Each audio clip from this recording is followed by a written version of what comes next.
Meron isang presidente na talagang bangag.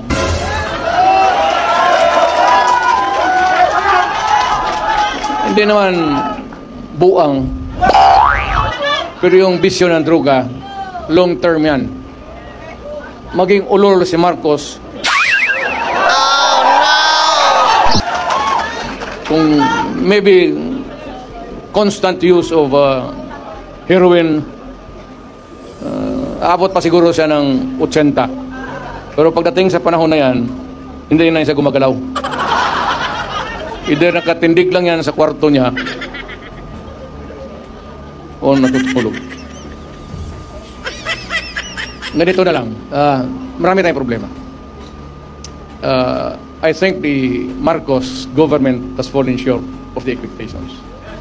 Ako, hindi ko ma-compare kasi pwede kong sabihin, mas mabuti siya ngayon kaysa aking panahon. I can even concede na ganun ang nangyayari. Pero it would not be a good reason for you to solve the problem just because you're doing right, more rights than the wrong ones that the other guy had committed in the past. Na ibig sabihin niya, kung sabihin, wala yung si Duterte, mahina kasi ganun. Okay. But it's not me. It's the Filipino people.